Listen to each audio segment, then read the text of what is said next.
Une scène invraisemblable s'est produite à la maison d'arrêt de Conakry où sont détenus les principaux accusés dans le dossier du massacre du 28 septembre 2009. Un commando lourdement armé a attaqué la prison dans la nuit du vendredi à samedi 4 novembre 2023 et a réussi à exfiltrer 4 détenus, et non les moindres, en lien avec les exactions de 2009. Il s'agit du capitaine Moussa Dadis Camara, les colonels Blaise Gomou, Moussa Thiebourou Camara et Claude Pivy. Si les 3 premiers ont été rattrapés et reconduits en prison, des zones d'ombre restent à éclaircir, a évoqué Africa Guinée dans un article. En effet, cette attaque intervient alors que l'audition des témoins dans le procès sur le massacre du 28 septembre 2009 est censée débuter le 6 novembre prochain. C'est une phase très attendue qui devrait davantage contribuer à lever le voile sur ce qui s'est réellement passé au grand stade de Conakry. Mieux encore, la justice vient de prendre une nouvelle ordonnance de renvoi. 6 nouveaux accusés, dont l'ex-intendant du capitaine Dadis Camara, Gono Sangaré, sont renvoyés à la barre du tribunal criminel de Dixine pour être jugés. C'est dans ce contexte que cette attaque se produit. Si les autorités judiciaires ont annoncé l'ouverture des enquêtes pour des faits d'évasion, de détention illégale d'armes de guerre, d'association de malfaiteurs et complicité contre les 4 cités si haut, leurs avocats parlent déjà d'enlèvement.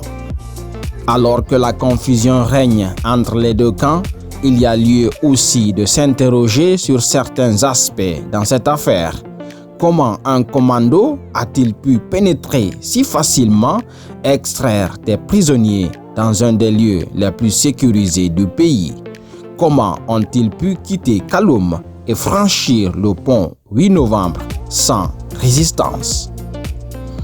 Comment ces assaillants lourdement armés ont-ils pu franchir tous les cordons de sécurité de la maison centrale sans avoir des complicités? Les enquêtes en cours pourront peut-être lever cette situation. Il faut le rappeler, face à la résurgence des attaques visant les centres pénitentiaires du pays, le garde des Sceaux, en collaboration avec les services de sécurité, avait pris des dispositions pour renforcer le dispositif sécuritaire de cette prison où, en plus des détenus en lien avec le dossier des événements du 28 septembre, il y a également d'autres détenus de la CRIEF poursuivis pour des faits de corruption et de blanchiment d'argent. Plusieurs anciens hauts dignitaires du régime Alpha Condé y sont incarcérés. Par ailleurs, le ministre de la Justice, Alphonse Charles Wright, a fait savoir qu'aucune manœuvre ne détournera les autorités de la transition à aller au bout de ce procès.